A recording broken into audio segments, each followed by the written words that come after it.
It started with a mistake. A simple one. Really, one she never thought she'd make. Sarah, my wife of 11 years, was in the shower. The kids were at her parents' place for the weekend, and I had just poured myself a whiskey, ready to unwind. That's when her phone vibrated. Normally, I wouldn't have looked. We weren't the kind of couple that snooped, but something about the way it kept buzzing caught my attention. I glanced at the screen. A name I didn't recognize, and a message that made my blood run cold. I can still feel you on me. My pulse thundered in my ears. The screen lit up again. Last night was incredible. I don't know how I'll survive until next time. Then, the final blow. Same time next week? The whiskey glass slipped from my fingers, shattering against the counter. I stared at the messages, willing them to change. For there to be some logical explanation. There wasn't.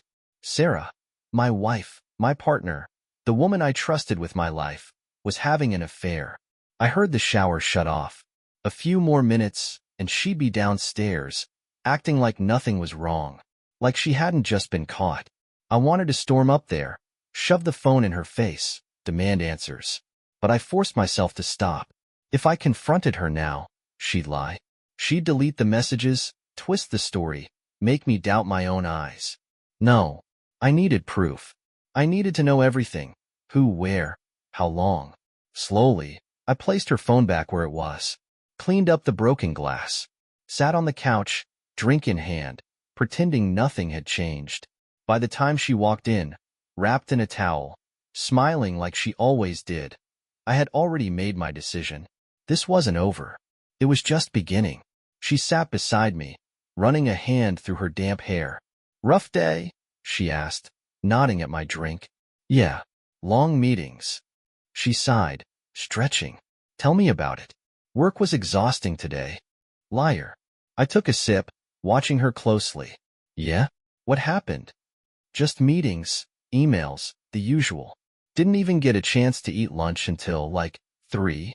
I forced myself to nod, because I knew exactly where she had been during lunch. With him. She leaned in, pressing a quick kiss to my cheek before standing. "I think I'm going to turn in early. I'm exhausted." "I bet you are." "Good idea," I said, forcing a smile. She had no idea. That was my advantage. I didn't sleep. I lay in bed beside her, staring at the ceiling, listening to her breathing, wondering how long she had been doing this. Weeks? Months? Years? I needed answers, and I wasn't going to get them by waiting for her to confess. So, the next morning, while she was in the shower, I made my first move. Step 1. Clone her phone. I wasn't a hacker, but I knew enough to install an app that would sync her text messages to my laptop. She wouldn't even know it was there. Step 2. GPS tracker. A tiny device, tucked inside her car, linked directly to my phone. Step 3. Wait. And within hours, my patience was rewarded. She texted him. "I can't wait to see you tonight." Same place? My jaw clenched. Same place. Which meant there had been others. I checked the GPS history. The previous Wednesday, she had been at a hotel, a cheap one on the outskirts of town. A flicker of rage surged through me. I took a deep breath, forcing myself to stay calm. This wasn't just a fling. This was something deeper, and I was going to uncover every last detail. That night, I told her I had to work late. She kissed me goodbye, completely unaware that I was about to follow her. At exactly 7:45 p.m., she left the house, dressed casually, nothing that would raise suspicion. But I knew better. I waited 10 minutes, then followed. She drove straight to the hotel. I parked across the street, my heart pounding as I watched her step out of the car. And then, he arrived. Daniel. He pulled up next to her in a black sedan. She smiled. He leaned in and kissed my wife.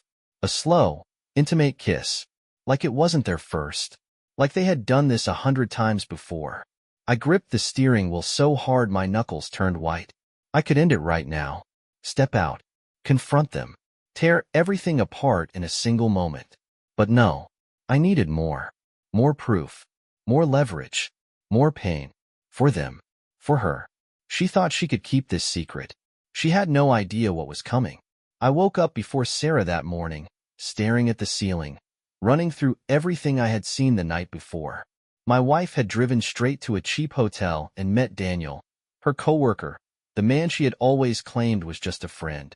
She hadn't hesitated. She hadn't looked over her shoulder. She had walked straight into his arms, kissed him like they belonged to each other, and disappeared inside a room. I had proof now, but proof wasn't enough. If I confronted her too soon, she'd lie. She'd delete messages, deny everything, and paint me as the paranoid husband who misunderstood a situation. No, I needed more than just a photo of them kissing in a parking lot.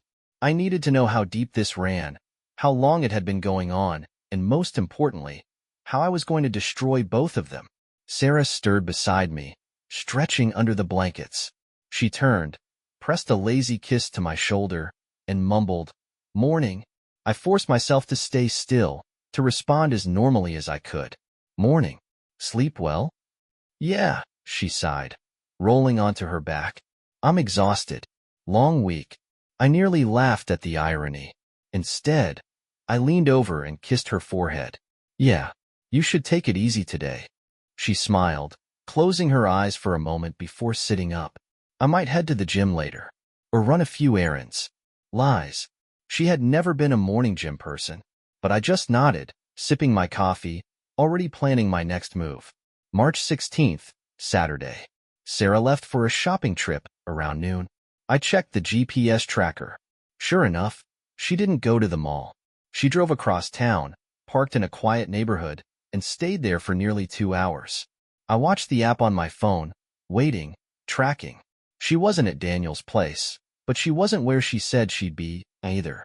When she got home, she placed a few shopping bags on the kitchen counter, kissed me on the cheek, and went upstairs to take a quick shower. I checked the bags. The receipts. They were all from stores near our house, places she could have gone in 20 minutes, not 2 hours. She was covering her tracks. I had to be smarter than her. March 18th, Monday. I called a private investigator. The agency was professional, discreet. The woman on the phone listened as I explained my situation, then told me they specialized in infidelity cases. Within an hour, I had an appointment set up.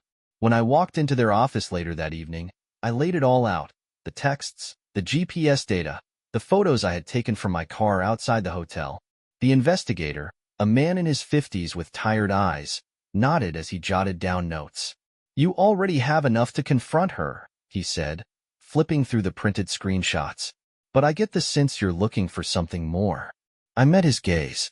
"I don't want to just confront her. I want her to have nowhere to run." He nodded again, sliding a folder across the desk. "We'll start surveillance immediately. If they meet again, we'll get photos, timestamps, everything you need." As I signed the contract, I felt something shift inside me. This wasn't just about catching her anymore. This was about controlling the narrative. Sarah thought she was being careful. She had no idea I was 2 steps ahead. March 20th, Wednesday. The investigator called me that evening. She met him again today. Same hotel. We got pictures. I gripped the phone tighter. "Inside the room?" "Yes." He hesitated. "You might not want to see them, but they're clear. There's no way she can talk her way out of this." I felt my stomach turn, but I forced my voice to stay steady. "Good. Keep going. I need more." March 21st, Thursday. Sarah was affectionate that night, more than usual. She curled up against me on the couch, traced circles on my arm, and kissed me longer than she normally did. I played my part, pretended to be clueless. But every time she touched me, all I could see were the images the investigator had sent earlier. Her in that motel room, with him. I kept my voice calm, my hands steady. I wasn't ready to confront her yet. Not until I knew every single detail of their affair. March 23rd, Saturday. Another meeting. Another excuse. Sarah told me she was going out with a friend. I casually asked which one, and she hesitated, just for a split second, before saying, "Emily." She hadn't seen Emily in months. I nodded, letting her think I believed her. As soon as she left, I checked the GPS. She wasn't with Emily. She was back at the hotel. I didn't follow this time. I didn't need to. The investigator was already there, watching, documenting everything. March 24th, Sunday. I woke up feeling different. The past week had changed me. I wasn't just a husband trying to save his marriage anymore. I was a man preparing for war. Sarah thought she was still in control, that she could balance her affair with her home life, slipping between the two without consequence. She was wrong. I had all the evidence I needed now, and soon, she was going to know exactly what it felt like to lose everything. I woke up with a sense of clarity. The doubt was gone. The pain? That was something I'd deal with later. Right now, I had a mission. Sarah had no idea that I knew, and I intended to keep it that way, at least for now. She thought she had a husband who trusted her blindly, who believed every excuse, who never questioned why she suddenly had so many late meetings, errands, and gym sessions. She was wrong. The investigator's report sat on my desk at work. I had gone through some of it over the weekend, but I hadn't allowed myself to open the final set of photos yet. I knew they were bad. Worse than the kiss I had seen in the motel parking lot. These were taken through a discreet camera, positioned to catch them inside the room. I hesitated. I could just throw the whole folder away. I already had all the proof I needed. But something inside me told me to keep going. I flipped it open. Sarah and Daniel. Together. Inside the motel. I wasn't just looking at proof of her cheating. I was looking at proof that she felt something for him. The way she looked at him, the way she touched him. It wasn't just lust. There was something more. That was the part that truly broke me. I shoved the file back into my drawer. I wasn't ready for this. Not yet. March 26th, Tuesday. Sarah was cheerful at breakfast. She kissed me on the cheek as I poured my coffee, completely unaware that I had spent the previous night staring at photos of her with another man. I was thinking we could do a date night soon, she said, stirring sugar into her tea. I raised an eyebrow. Yeah. She nodded. It's been a while, hasn't it? I forced a smile. It has. How easily she switched between the two lives she was living. One moment, she was planning a romantic night out with me, and the next, she was texting Daniel under the table. I had seen their messages. She had deleted them from her phone, but she had no idea they were backed up to my laptop. Daniel, can't stop thinking about last night. Sarah, me neither. Counting the days. Daniel, same place tomorrow? Sarah, of course. Same time. Same routine. Same lies. I checked my watch. If she followed the same schedule as last week, she'd be leaving the house around noon to run errands. At exactly 11:50 a.m., she kissed me goodbye and walked out the door. I waited for a minute, then pulled out my phone and opened the tracking app. She wasn't going shopping. She was driving toward the same motel she had been visiting for weeks. I let out a slow breath. I already knew where she was going, what she was doing, but I needed more. The investigator had cameras inside the motel this time. I had paid extra for that. March 27th, Wednesday. The investigator called me around 2 p.m. She's there now. We have full video and audio. I exhaled through my nose. Good. You sure you want to keep going? You've got more than enough. I gritted my teeth. Keep going. This wasn't about catching her anymore. I had already done that. Now, I wanted to know everything. That night, Sarah came home late, the same way she always did after one of her meetings. I sat at the kitchen table, scrolling through my phone like nothing was wrong. She leaned down, kissed my cheek. Sorry I'm late. I smiled at her. Busy day? She sighed, dropping her bag onto the counter. Yeah, just a lot going on. I swear. My boss is trying to kill me. Liar. Want some wine? I asked. She shook her head. I'm exhausted. I think I'll shower and go to bed early. Of course she would. I watched her disappear upstairs. Then, I took my laptop to my office, locked the door, and opened the file. The video loaded, grainy but clear enough. I watched her walk into the motel room, saw Daniel pull her into his arms. I saw every single detail, heard every whisper. I turned it off halfway through. I had everything I needed. March 29th, Friday. Sarah texted me in the afternoon. Hey love, thinking of stopping by the store on my way home. Need anything? It was almost laughable. She was playing the perfect wife, running errands, texting her husband like nothing was wrong. I took a deep breath before responding. No, just come home. I miss you. I wanted to see her reaction. She replied immediately. I miss you too. Can't wait to see you tonight. How easily she lied. I closed my phone and leaned back in my chair. She had no idea that in less than a week, everything was going to fall apart. March 30th, Saturday. Sarah had no plans for the day. No errands. No work events. I stayed home, too, pretending to enjoy a lazy weekend morning while my mind raced with everything I had uncovered. I had all the evidence. I had the recordings, the texts, the videos. She had nothing to defend herself with, but I wasn't going to confront her yet. Not in a way that would let her talk her way out of it. I had a better plan. I had scheduled something for Monday, an event Sarah would never see coming. That weekend, I played my role perfectly. I made her breakfast. We watched a movie together. She curled up against me on the couch, acting like she had no care in the world. I played along, running my fingers through her hair, kissing her head. She didn't know I had already spoken to Daniel's wife. She didn't know what was about to happen. March 31st, Sunday. I barely slept. I lay awake, staring at the ceiling, running through every detail of what was coming. Tomorrow was the day. Sarah thought she was still in control, that her life was perfectly balanced between me and her affair. She was about to find out just how wrong she was. Tomorrow, I wouldn't be following her lies anymore. I would be exposing them. April 1st, Monday. The day had finally come.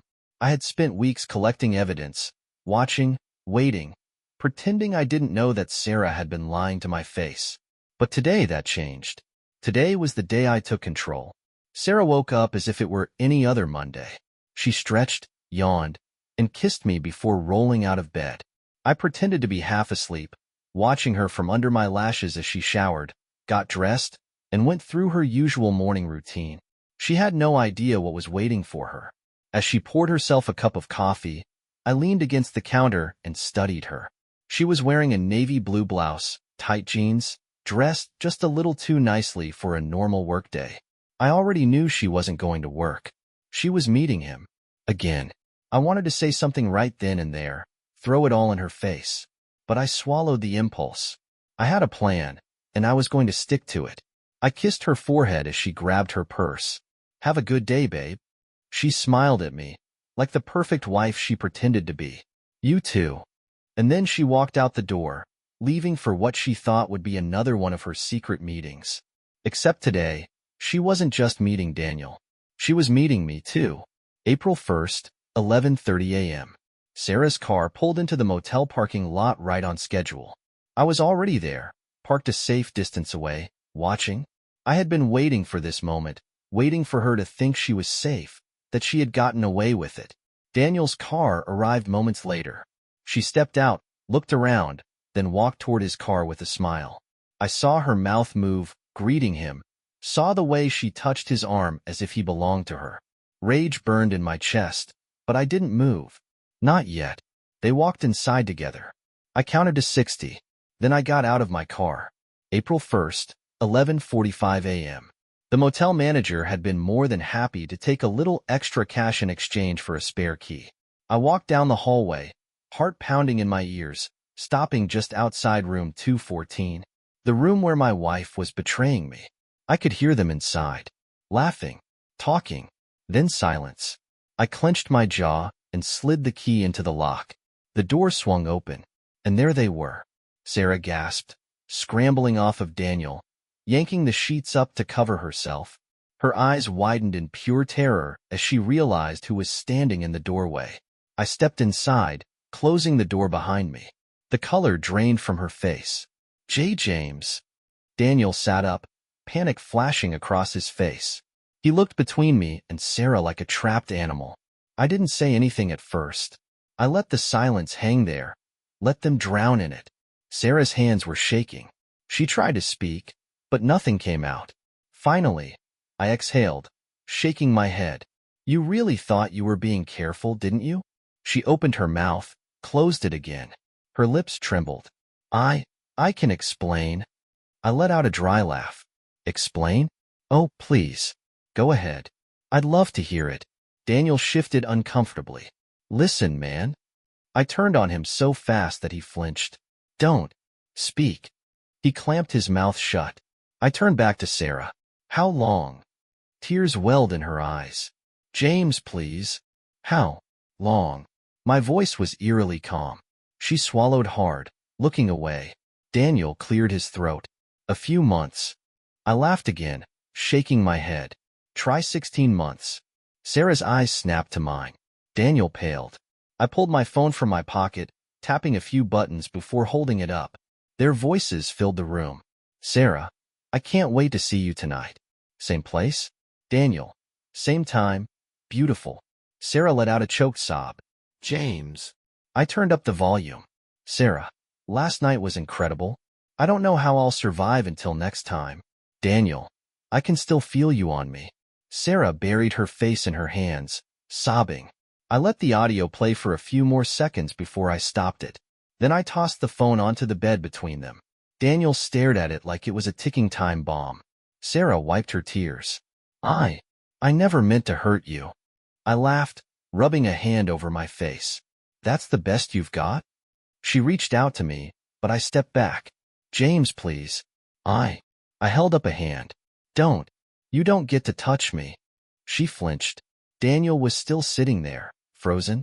Are you going to tell my wife? I turned to him, smiling coldly.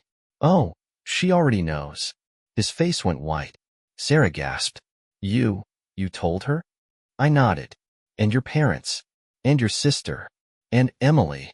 She covered her mouth with her hand. I leaned in slightly, my voice low. Your life as you knew it? It's over. Tears spilled down her cheeks. James, please. I stared at her for a long moment, memorizing this. The fear. The realization that she had lost control. Then I turned and walked out, leaving them in the mess they had created. April 1st, 2 p.m. I sat in my car, gripping the steering wheel, trying to steady my breathing. I had done it. I had confronted her. I had made her see. But the anger hadn't faded. If anything, it was worse now. This wasn't enough. Not yet. Sarah had betrayed me. Lied to me. Slept in my bed at night after being with another man. She had to pay. This was just the beginning. April 1st, 5:30 p.m. I drove home in silence. The confrontation had played out exactly as I imagined. Sarah caught red-handed, Daniel cowering like a scared dog. But the moment kept replaying in my mind, over and over. Her tears.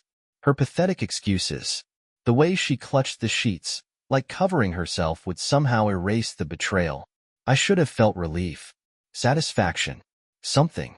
But I didn't. I had exposed her. I had taken control. So why did I still feel like I had been gutted? When I pulled into the driveway, Sarah's car was already there. She must have driven straight home after I left the motel. I sat in my car for a moment, staring at the house we had built together. The home that now felt like a lie. I wasn't ready to see her. Not yet. But I had no choice. I stepped out, walked up the porch, and opened the door. Sarah was sitting on the couch, waiting for me. Her face was pale, eyes red and swollen from crying.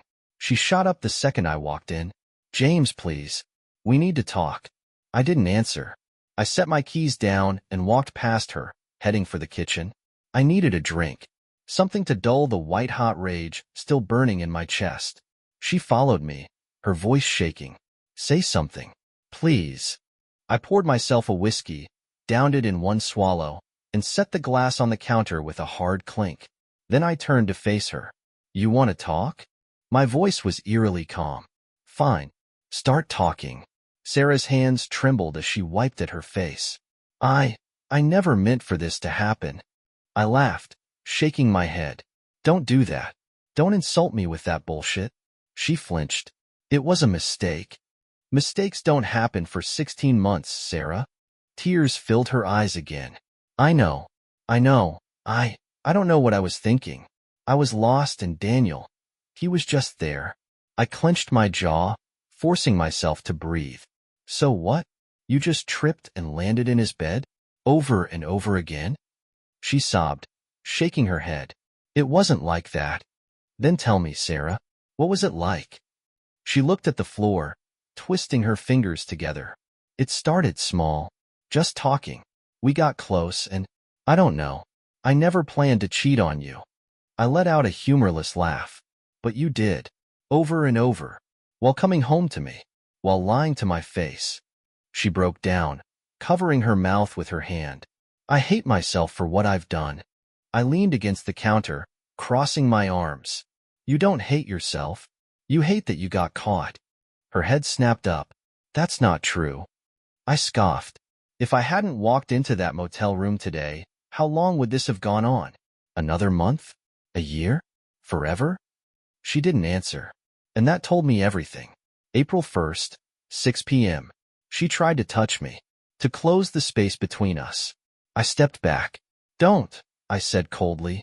You lost that, right? Her face crumpled. James, I love you. I swear. I never stopped loving you. I stared at her, feeling nothing but disgust. Do you even hear yourself? I said, shaking my head. You love me, but you slept with another man. You love me, but you snuck around, lying to my face. What part of that is love? She sobbed harder. I don't know. I was stupid. Selfish. I didn't disagree, but I wasn't going to comfort her. Not this time. April 1st, 7:30 p.m. We sat in silence for almost an hour. She was crying softly, head in her hands. I stared at the whiskey in my glass, letting the minutes tick by. Then, finally, I spoke. I want a divorce. Her head snapped up. No, please. We can fix this. We can go to therapy. We can. I slammed my glass down, making her jump. You don't get to beg now, Sarah. You made this choice. You made it the second you let him touch you. She shook her head violently. No, please. I'll do anything. Just don't leave me. Don't throw everything away. I let out a sharp breath. I didn't throw anything away. You did. She started hyperventilating, gripping the counter to steady herself. I'll cut him off. I swear. I'll quit my job if I have to. Just please, don't do this. Her desperation was pathetic. I finished my drink and turned toward the stairs. I'll be sleeping in the guest room tonight. She reached for me again. James, please. I looked her dead in the eyes. I don't love you anymore, Sarah. She crumpled. I didn't care. I walked upstairs without looking back. April 2nd, Tuesday. She didn't go to work. When I came downstairs in the morning, she was still sitting at the kitchen table, eyes hollow, coffee untouched. I called in sick, she murmured. I didn't respond. I poured myself a cup of coffee, scrolling through my phone like she wasn't even there. She finally broke the silence. Do you really want a divorce? I looked up, meeting her gaze. Yes. She swallowed, her lip trembling. Please, don't do this. I laughed bitterly. You don't have a say in this anymore. She wiped her face with shaking hands. What about the kids? I went still. The kids. Our children, who had no idea what was happening. I exhaled, rubbing my temples. We're not telling them yet. Not until we figure everything out. Sarah nodded, looking relieved. I leaned in, lowering my voice. But make no mistake, this is happening. Tears streamed down her face, but I had no sympathy left to give. I grabbed my keys and walked out, leaving her alone with the consequences of her choices. April 3rd, Wednesday. She tried again. She texted me, asking if we could talk after dinner. I ignored it. She called. I let it ring. She cried when I got home, begging me to reconsider. I didn't. I wasn't interested in hearing her excuses. I was done talking. Now, it was time to make her suffer. I woke up the next morning feeling nothing. No rage, no sadness, just a cold sense of purpose. Sarah had spent the night crying in our bedroom while I lay awake in the guest room, staring at the ceiling. Her sobs didn't affect me. Not anymore. She thought she could fix this with tears. She thought apologies would undo what she had done. She was wrong. I had given her time to confess, to come clean, to tell me the truth. Instead, she had lied to my face, played the devoted wife while sneaking off to her motel meetings, touching another man with the same hands she used to hold mine. She had made her choice. Now, I was making mine. She was quiet at breakfast, barely touching her food. Her eyes were red, her hands trembling. James, she started. I took a sip of my coffee, not looking up. Don't. She swallowed hard. I said don't. Her lip trembled. She looked down at her plate, defeated. Good. I wasn't done breaking her yet. I took the morning off work and met with my lawyer. He already had the divorce papers ready. I had made sure of that the moment I got undeniable proof of her affair. I want full custody, I said, setting the file on his desk. He nodded. Given the circumstances, we have a solid case. She's been having an affair for over a year, and if we can prove neglect or instability, we can push for sole custody. I already had a plan for that. Sarah thought this was just between us. She had no idea I had already told her parents. I met her father that afternoon at a small diner across town. He was already there when I arrived, his face grim, his hands clenched into fists around his coffee mug. She told me everything, he said, voice tight. I nodded. And? He exhaled sharply. I don't know what to say, James. I raised her better than this. She lied to all of us, I said. Not just me. He rubbed a hand over his face. What are you planning to do? I leaned forward. I want full custody of the kids. His eyes widened slightly. Do you think that's necessary? She's been sneaking around for over a year. Lying. If she could do this to me, what else has she lied about? What if she starts bringing that bastard around our children? He hesitated. I played my next card. I have proof. Photos. Messages. Videos. If I take this to court, the judge will see she's unfit. His shoulders sagged. Damn it, James. I need your support on this, I said evenly. He was quiet for a long time. Then, finally, he nodded. I'll talk to her. I had just taken my first real step in destroying the life she had built. I didn't go home right away. Instead, I sent an email. Subject, urgent information about your husband. To Daniel's wife. I attached everything, the photos, the texts, the proof of their affair. Then, with a deep breath, I hit send. It was done. Now, it was just a matter of time before everything collapsed around them. When I got home that evening, Sarah was sitting in the living room, waiting for me. She stood up as soon as I walked in. My dad called me. I shrugged, setting my keys down. Good. She looked at me, eyes filled with desperation. You're really going to take my kids away from me? They're our kids, Sarah. And yes. Tears welled in her eyes. You can't do this. I can. And I will. She took a step toward me. James, please. We can fix this. I know I screwed up, but... You didn't screw up, Sarah, I said, my voice sharp. You chose this. Over and over again. And now, you're going to live with the consequences. She stared at me, shaking. Then, her phone buzzed. Her face paled as she picked it up. I already knew what it was. Daniel's wife had seen the email. She gasped, covering her mouth as she read. Her eyes flicked up to mine, wild with panic. You told her? I smiled coldly. Yes. Her whole body trembled. Why would you? I cut her off. Because you don't get to walk away from this unscathed. She collapsed onto the couch, sobbing. But I wasn't done yet. This was just the beginning. Sarah sat frozen on the couch, gripping her phone like it was a lifeline. I watched as the reality of what I had done settled in. The betrayal she thought she had hidden so well was now fully exposed. She looked up at me, her face pale. James, what did you do? I leaned against the doorway, crossing my arms. I told the truth. Tears welled in her eyes.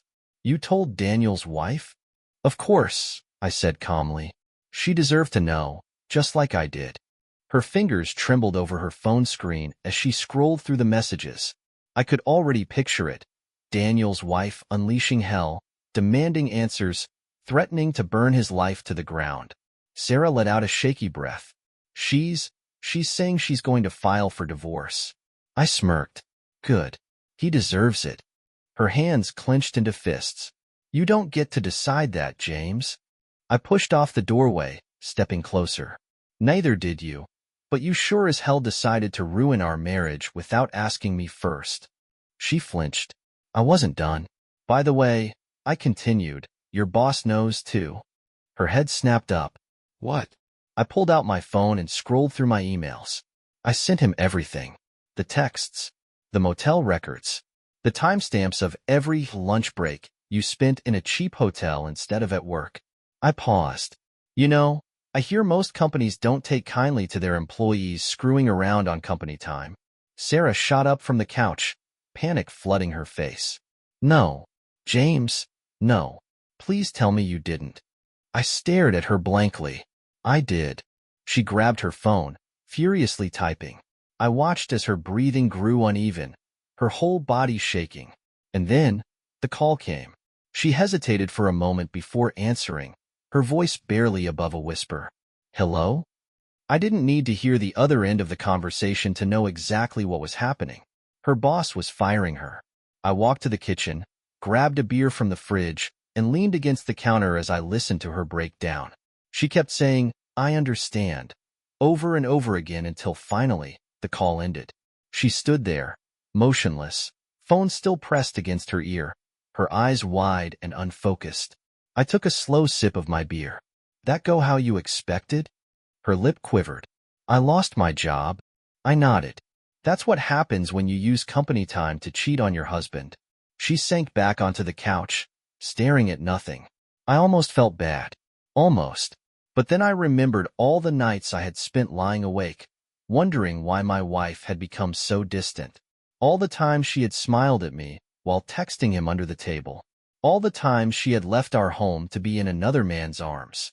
No, she deserved this. And I wasn't finished yet. That night, I received an email from Daniel's wife. Subject, thank you. I clicked it open.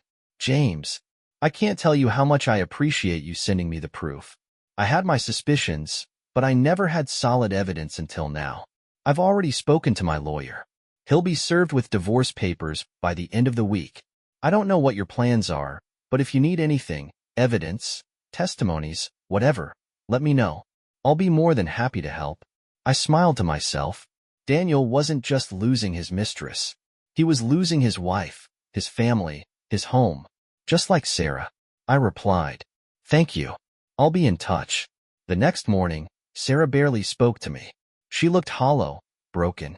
She had spent the night crying again. But this time, there was no fight left in her. She had lost everything in just 2 days. Her affair, her job, her dignity. I poured myself a cup of coffee and sat down at the kitchen table across from her. Sleep well? She didn't answer. I smirked. Daniel's wife emailed me last night. She's divorcing him. Sarah sucked in a breath, closing her eyes. I leaned forward. That means your little boyfriend is about to lose everything too. She opened her mouth, then shut it. She had nothing left to say. For the first time in a long time, I had all the power, and I was about to use it. Sarah was a shell of the woman she used to be. She moved around the house in silence, barely eating, barely speaking. I could see the weight of everything crashing down on her. The affair exposed, her job lost, and Daniel's wife tearing his world apart. But I wasn't done yet. She still had one thing left. Her reputation. It started with a message to a few mutual friends. A simple, carefully worded text.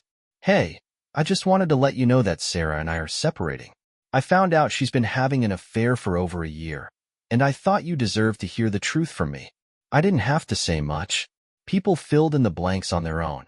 Within hours, word had spread like wildfire. The carefully crafted image Sarah had built, the devoted wife, the loving mother, the responsible professional, was gone. She started getting messages. First, from her closest friends. Some defended her, but most were shocked, hurt. Then, from our neighbors. The polite greetings, the friendly waves, they stopped overnight. Even her family wasn't safe.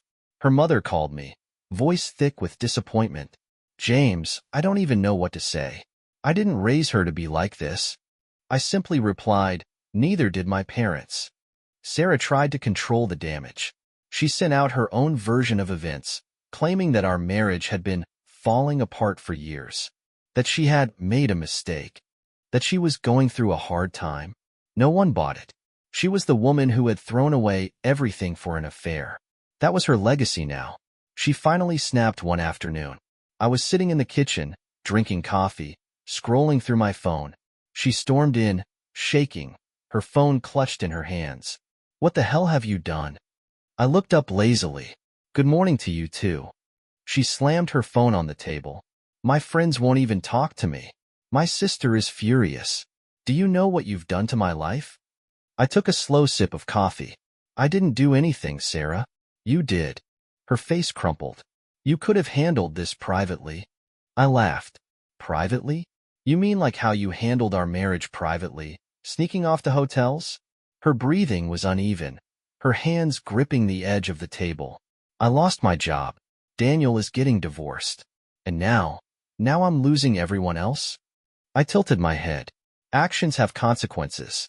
You should have thought about that before you spread your legs for him. She let out a choked sob, her legs giving out as she collapsed into a chair. For a moment, I almost felt bad. Almost. But then I remembered the texts, the laughter, the way she had smiled at him, the way she used to smile at me. And just like that, any sympathy I had left was gone. That night, I packed my bags. Sarah sat on the couch, staring at nothing. Where are you going? She asked weakly. I didn't even look at her. To stay with a friend until the divorce is final. A long silence. Then, her voice cracked. You're really leaving? I turned to face her. I left the moment you let him touch you. She flinched. I walked out without looking back. A few days later, I got another email from Daniel's wife. James, Daniel is completely falling apart. He tried calling me dozens of times, but I blocked him. His job found out too. Someone forwarded his affair messages to HR. He's being let go at the end of the month. It's over for him. I stared at the screen for a long moment before replying. Good. The divorce was finalized in record time. Sarah didn't even try to fight for custody. She knew she didn't have a chance. She moved into a small apartment across town, alone. No friends, no job, no lover. Just the consequences of her choices. I took everything she had, and I didn't regret a single second of it. The house felt different after Sarah was gone. Lighter, cleaner, like a weight had been lifted off my chest. The divorce papers were signed. The ink dried. It was official. We were no longer husband and wife. I had full custody of the kids, and Sarah had visitation rights, but she barely used them. She was too busy dealing with the wreckage of her life. I didn't care. I was done looking back. I spent the first few weeks focusing on the kids. They were young, but they knew something had changed. I made sure they felt safe, that they knew no matter what, I wasn't going anywhere. They asked about their mother less and less. And I didn't force it. If Sarah wanted to be a part of their lives, she had to earn it. But from what I heard, she was too busy drowning in self-pity. She had lost her job. Her friends had abandoned her. Daniel had moved away, trying to rebuild what was left of his own ruined life. She had nothing. I had everything, and I wasn't about to waste it. I focused on myself next. I hit the gym again, something I hadn't done regularly in years. I picked up old hobbies, started going out more, reconnected with friends I had drifted from. And for the first time in a long time, I felt like me again.